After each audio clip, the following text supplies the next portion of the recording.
Oke, silakan ditanyakan. Fatur Rahman mungkin yang ketinggalan di gelombang 2. Iya ya, Fatur Rahman ya.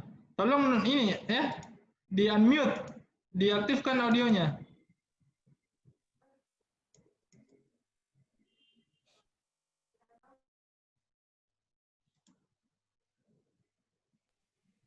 Ya, oke. Bagaimana Fatur Rahman? Ada yang mau ditanyakan?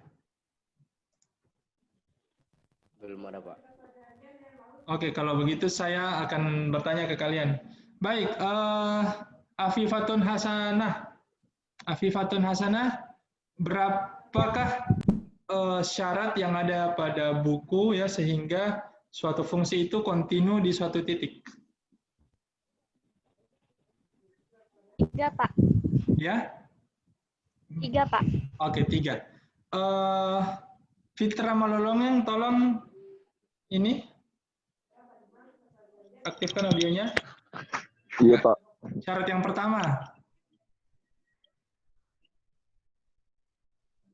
Apa, Pak? Syarat yang pertama.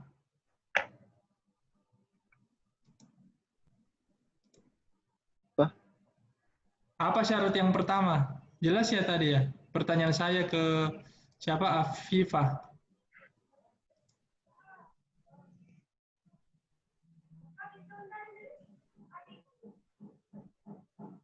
Hairunisa Malik. Hairunisa? Hairunisa? Hairunisa? Iya, Pak. Oh, ini ya, agak putus-putus ya. Ya, Hairunisa, syarat yang pertama apa?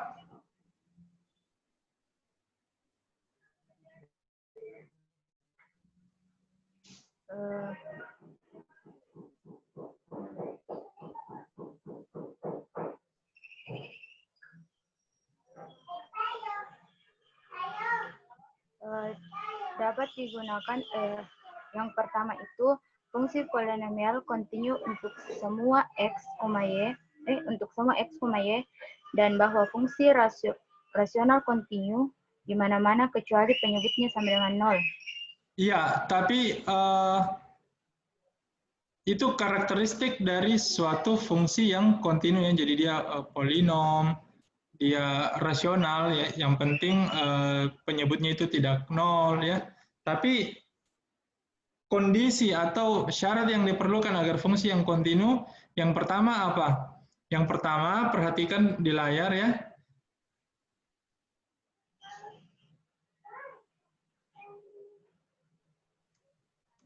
Yang di layar kelihatan apa, diri sekalian?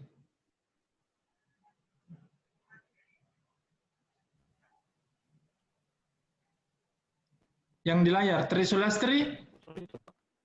Yang di layar kelihatan apa? Materi ya? Materi. Oke. Materi. Ya. Jadi syarat yang pertama adalah f fungsi itu harus mempunyai nilai di a, b agar dia kontinu di a, b ya. Jadi kekontinuan suatu fungsi ya itu diikuti atau diiringi dengan kata-kata di suatu titik ya. Jadi kontinu itu di suatu titik, bukan kontinu di permukaannya ya. Nah, sebentar akan kita jelaskan.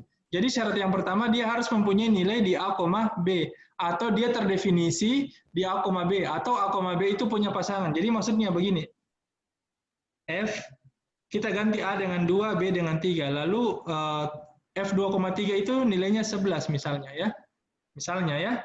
Misalkan fungsinya adalah misalkan x kuadrat ya tambah y kuadrat dikurang 2 misalkan. Nah, ini kalau kita substitusikan 2 pangkat 2 tambah 3 pangkat 2 kurang 2 sama dengan 4 ditambah 9 kurang 2 sama dengan 11 ya. Berarti f itu terdefinisi di titik 2,3. Paham? Paham Fatur Rahman? Paham, Pak. Nah, itu syarat pertama, ya. Itu syarat pertama. Syarat yang kedua, F itu harus punya limit di A, B. B. Nah, itu syarat yang kedua. Untuk visualisasinya kita gunakan fungsi satu variabel saja, ya. Nah, untuk visualisasi karena kita agak susah dalam menggambar kalau di dua variabel. Tapi perhatikan untuk kasus yang ini. Misalkan ini titik C, ya. Lalu untuk fungsi F grafiknya seperti ini. Dia lubang di sini, artinya C itu pasangannya bukan ini tapi dia di sini. Ya. Nah, artinya ini adik sekalian, kalau X mendekati C, baik dari kiri maupun dari kanan, ya, maka fungsi juga bergerak mendekati suatu nilai dari kiri, ya. Misalkan ini yang lubang ini misalkan adalah P. Lalu pasangannya C itu adalah misalkan FC. Ya. Ya. Nah, perhatikan limit kirinya itu adalah ya, limit kiri X mendekati C dari kiri, ya, F itu sama dengan P. Nah, limit X mendekati C dari kanan itu sama pada F itu sama dengan F C. Tidak sama kiri dan kanan. Berarti dia tidak kontinu di C. Paham? Dia terputus di C. Dia putus di tengah jalan di C. Nah, berarti dia tidak kontinu di C. Kalau limit kiri dan limit kanannya tidak sama. Di dua variabel, di fungsi dua variabel, kalau tadi di satu variabel kiri dan kanan, tapi kalau di dua variabel dari berbagai arah pun, mau kiri, kanan, atas, bawah, utara, selatan, barat, timur, tenggara, dan lain sebagainya itu harus sama. Paham? Paham? Tri Sulastri paham? Paham, Pak. Oke, jadi dia terputus di sini, berarti dia tidak kontinu di sini. Nah, syarat yang ketiga. Syarat yang ketiga, nilai F di A, B itu harus sama dengan nilai limitnya, atau yang ini adik sekalian. Limit Fx, Y, ya saat X, Y mendekati A, B itu harus sama dengan F A, B. Nah, visualisasinya untuk di satu variabel seperti ini. Nah, ada C, ada titik C. Nah, lalu ada kurva fungsi F seperti ini. Tapi C itu pasangannya bukan di yang lubang ini. Dia terputus di sini. Pasangannya malah di sini. Pasangannya memang si FC. Tapi ini bukan FC. Tapi misalkan P lagi ya. Oke. Nah, adik-adik sekalian, limit X mendekati C pada fungsi F itu sama dengan P. Kenapa? Karena pada saat X mendekati C dari kiri dan C dari kanan, F juga bergerak dari kiri mendekati P dan F juga dari kanan mendekati P. Limitnya ada yakni P, tapi dia bukan FC, ya kan? Dia kontinu kalau limit X mendekati C itu pada fungsi F itu memang FC, memang di sini, ya. Oke? Paham? Paham, Pak. Ya, oke, bagus. Ya. Ya, jadi ada 3 syarat. Nah, secara intuitif, adik-adik sekalian, secara intuitif, F itu kalau dia kontinu, dia itu has no jump. Apa artinya has no jump? Dia tidak mempunyai lompatan, ya. Tidak ada lompatan. Tadi melompat ya, lompat ya, lompat karena terputus di situ, ya, paham ya? Nah, dia juga tidak mempunyai wild fluctuations atau perubahan yang sangat-sangat drastis. Ya, contohnya ada grafik fungsi seperti ini di suatu titik. Nah, berarti ada di sekalian kalau misalkan dia di C ya, nah, ini adalah kurva fungsi F, maka pada saat X mendekati C dari kiri maupun dari kanan, ini tidak jelas. Ini kan bergelombang ya. Nah, misalkan dia di sini 3, yang bagian atas, yang di tengah-tengah 2, yang di bawah 1. Tidak ditahu F itu mendekati 1 kah atau 2 kah atau 3. Ah, begitu. Jadi dia tidak boleh bergerak terlalu agresif ya, atau berubah terlalu drastis, sebentar di atas, lalu ke bawah lagi kayak gempa bumi 10 skala Richter ya, seperti itu. Ya, paham? Paham? Paham, Pak. Ya, atau dia juga tidak boleh unbounded. Ya, unbounded. Ini maksudnya di domain yang tertutup, misalnya seperti ini ya, misalnya begini, ini ke atas ya, ini ke atas, lalu terputus. Ya, jadi pada himpunan yang tertutup dia tidak boleh ada suatu nilai di situ yang tak terhingga ya, paham ya? Misalkan apa? Fx sama dengan 1/x. Nah ini tidak kontinu di 0, tidak kontinu di 0 ya. Sorry, iya kak? Iya kan? Nggak kontinu di 0 kan? Ya kan? Iya Pak. Kalau kita gambar, dia tidak kontinu di 0 ya. Paham ya? Oke, ya. Baik adik-adik sekalian, ini saya rekam jadi kita bisa share ya. Nah, adik-adik sekalian, yang itu kekontinuan untuk teorema B kita bisa skip ya. Karena semoga teorema B ini tidak akan kita gunakan untuk pembahasan materi-materi berikutnya ya. Nah, yang penting itu adalah setelah teorema B, yakni kekontinuan di suatu himpunan, ya. Nah, kekontinuan, jadi himpunan yang dimaksud untuk dua variabel itu berada pada bidang x, y, ya, atau di daerah domain. Nah, jadi ini sumbu z, ini sumbu y, ini sumbu x. Jadi domain itu berada di bidang x, y, dan dia berupa bidang. Baik itu bidang yang sisi-sisinya datar atau beraturan maupun bidang lengkung, ya. Nah, jadi contohnya yang lengkung itu seperti ini. Nah, ini himpunan ini yang berisi apa anggotanya himpunan, yakni titik-titik. Dan setiap titik-titik itu memiliki koordinat x, y. Paham? Paham? Paham, Pak. Oke. Ya. Nah, adik-adik sekalian, istilah yang penting yang mesti kalian ketahui adalah neighborhood. Apa artinya neighborhood? Apa artinya neighborhood? Tetangga. Apa? Tetangga. Ya, enggak jelas. Ya, mungkin saya dengar kata tetangga. Ya, memang tetanggaan, ya, atau persekitaran atau lingkungan, ya. Tapi kata yang lebih formal itu persekitaran. Nah, setiap persekitaran di fungsi dua variabel itu dia berupa lingkaran. Perhatikan gambar ini. Dia itu mirip-mirip lingkaran, ya. Mirip-mirip lingkaran. Nah, setiap persekitaran dia punya jari-jari. Karena dia mirip lingkaran, maka dia adalah jari-jari. Ya, dia punya jari-jari dan jari-jarinya misalnya adalah delta. Nah, kalau dikatakan persekitaran, maka pasti ada persekitarannya siapa? Persekitarannya titik P. Oke? Kalau dibilang persekitarannya atau tetangganya titik P, maka ada pasti tetangganya. Dan tetangganya itu adalah Q, di mana Q itu memenuhi ketidaksamaan yang ini. Atau jarak antara Q, titik Q, dan P itu harus kurang dari delta. Nah, dapat dikatakan bahwa Q itu berada di dalam lingkaran. Jadi ini Q. Ini juga bisa Q, ini juga bisa Q. Semuanya adalah tetangganya P, selama dia berada di dalam lingkaran. Kalau dia berada di lingkaran, tepat di lingkaran, maka itu bukan tetangganya P. Kenapa? Karena selisih jarak antara Q dan P itu sama dengan delta. Padahal kita harus memenuhi tanda kurang dari. Nah, paham? Paham?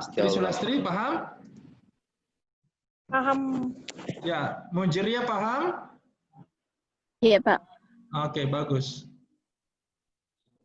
Nah, sekarang istilah berikutnya yang kalian mesti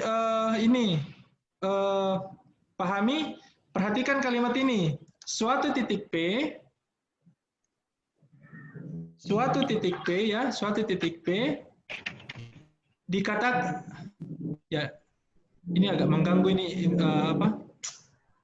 dikatakan, maaf. Ya, sudah tidak bisa lagi ya. Ya.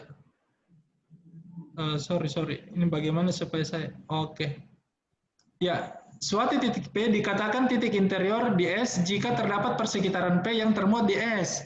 Artinya, di sekalian perhatikan gambar 5. Yang suatu titik P dikatakan titik interior pada S jika ada persekitaran yang termuat di himpunan S tersebut. Nah, perhatikan, ini titik A adalah titik interior. Kenapa? Karena kita bisa membuat persekitaran yang semuanya termuat di S. Nah, perhatikan titik A. Ada persekitarannya itu yang penting ada, maka kita anggap dia adalah titik interiornya S.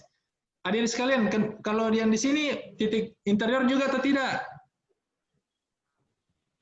Nur Fajri. Interior ya. Kenapa? Karena kita bisa buat persekitaran ya. Oke. Bagaimana kalau titik yang sangat dekat dengan batas? Ini. Tetap interior, Pak. Betul. Kenapa? Karena misalkan ini posisinya adalah 1,9.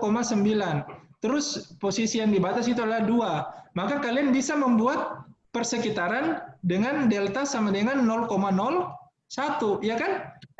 Iya kan? Ya, Pak. Ya kan? Artinya walaupun dia sangat dekat dengan batas, pasti kita bisa membuat persekitaran yang sangat-sangat kecil sehingga titik-titik yang berada di dalam persekitaran itu masih berada di antara 1,9 dan 2. Paham? Iya. Oke, bagus. Pasti ya. Jadi di antara dua buah bilangan yang sangat kecil misalnya, bilangan antara 1 dan 1,00001 itu pasti ada di antaranya ya. Paham ya? Iya. Oke. Paham, Pak. Ya. Nah, sekarang P dikatakan titik batas ya di S jika setiap persekitarannya P itu memuat titik-titik yang ada di S dan titik-titik yang bukan berada di S. Nah, contohnya ini B. Ini B ada di batas dan dia juga merupakan titik batas istilahnya. Karena kalau kita buat persekitaran sekecil apapun itu, maka pasti ada titik-titik yang ada di dalam dan titik-titik yang ada di luar. Paham? Iya. Oke, bagus. Belum, Sekarang, bisa diulang tadi. Oke, saya ulang. Titik P dikatakan, mana itu tadi? Titik, mana. Oh ini, titik P merupakan titik batas jika setiap persekitaran dari P memuat titik-titik yang ada di dalam S, ya. Jadi P itu merupakan titik batas pada S, jadi P itu titik batas pada S jika setiap persekitaran dari P memuat titik-titik yang ada di dalam S dan memuat titik-titik juga yang ada di luar S. Paham?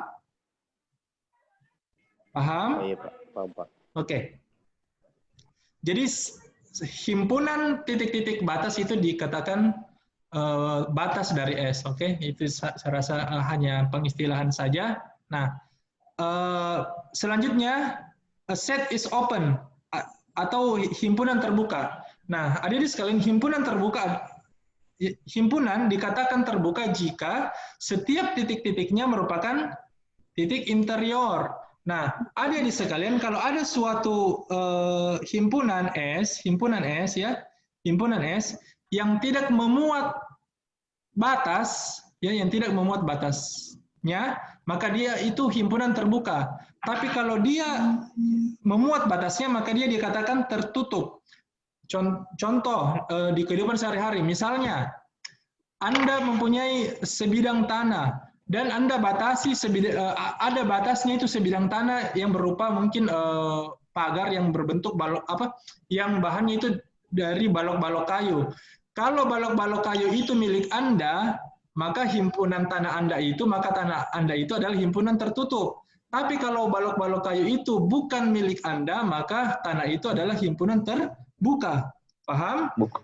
Intinya kalau dia memuat batas-batas, dia himpunan tertutup. Tapi kalau dia tidak memuat batas-batas, hanya memuat titik-titik interior, maka dia himpunan terbuka. Nah, pada gambar adik-adik sekalian, pada gambar, kalau B ini adalah anggota dari S, anggota dari himpunan S, maka ya B dan tentunya yang lainnya, batas-batas yang lainnya, seluruh batas yang lainnya, maka dia adalah himpunan tertutup. Tapi kalau B ini beserta himpunan batas-batas lainnya, bukan himpunan anggota dari himpunan S, maka dia terbuka. Paham? Terbuka. Paham? Terbuka. Nah, Iya. oke, Paham. saya mau tanya kalian.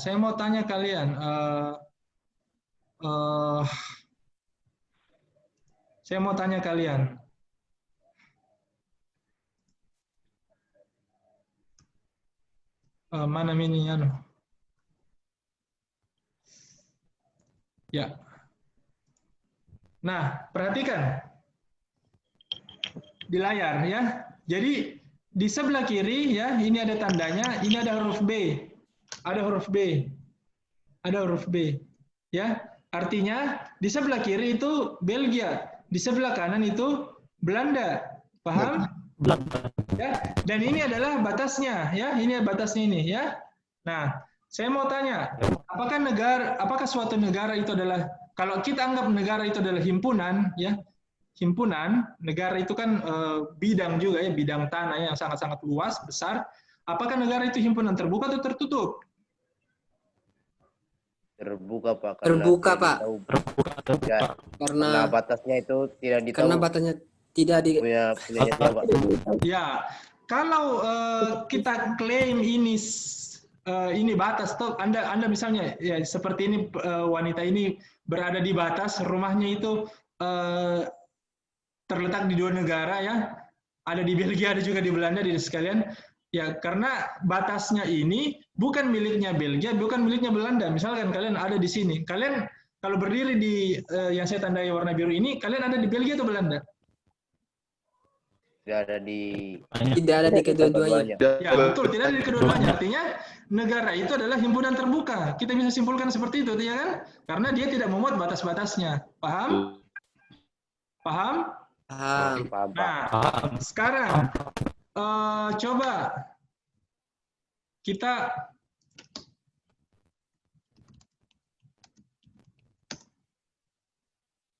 lapangan bulu tangkis. Nah, kalau lapangan bulu tangkis itu terbuka atau tertutup? Tertutup, Pak, karena kalau masih masuk, kalau bolanya itu masih kena garis tandanya masih masuk, berarti itu garisnya betul, masih berada di dalam. dalam lapangan. Berarti lapangan bulu tangkis itu adalah himpunan tertutup. Baik. Tertutup. Baik. Oke, paham? Paham. Ya, bagaimana pembelajaran hari ini? Saya harap itu saja. Mungkin yang kurangnya adalah kita kurang latihan karena minggu ini saya tidak sempat kasih kalian permasalahan untuk diselesaikan, tapi saya rasa kalian bisa gunakan pemahaman untuk materi saat ini untuk digunakan dalam mempelajari materi-materi di subbab berikutnya. Oke, ada yang kalian mau tanyakan sebelum kita bubar? Tolong ditampilkan wajahnya Muhammad siapa ini? Fadli, Herman, dan Fitra Malolongeng. Ya, berapa orang di gelombang 3? Siapa di sini pejabat kelas? Sekretaris kah atau bendahara? Mujeria ya? Mujeria ini ya, sekretaris ya? Bukan, Pak. Siapa Ikat yang Pratiwi yang siapa di sini yang sekretaris atau bendahara atau tidak ada? Tidak ada, Pak. Tolong Mujeria harap ini identifikasi siapa temannya yang tidak hadir ya, dan segera diposting di grup yang tidak hadir di gelombang 3 ini siapa. Oke? Oke? Mujeria? Ya, baik. Ada yang mau ditanyakan? Kalau tidak, kita bisa akhiri. Mohon maaf atas segala kekurangan. Ya, Assalamualaikum warahmatullahi wabarakatuh dan selamat sore. Waalaikumsalam warahmatullahi wabarakatuh. Waalaikumsalam warahmatullahi wabarakatuh. Ya, tolong reaksinya kalau kalian suka terhadap ini, kalian bisa kasih tanda clap atau jempol.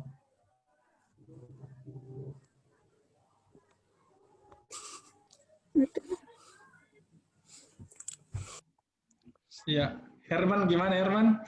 Ini ya biasa-biasa saja ya. Ya, Nur Fajr juga ya, kayaknya Nur Fajr ini ya oke lah, baiklah. Mungkin masih ada kekurangan yang butuh diperbaiki ya. Baik, kalian boleh leave room ini. Dadah.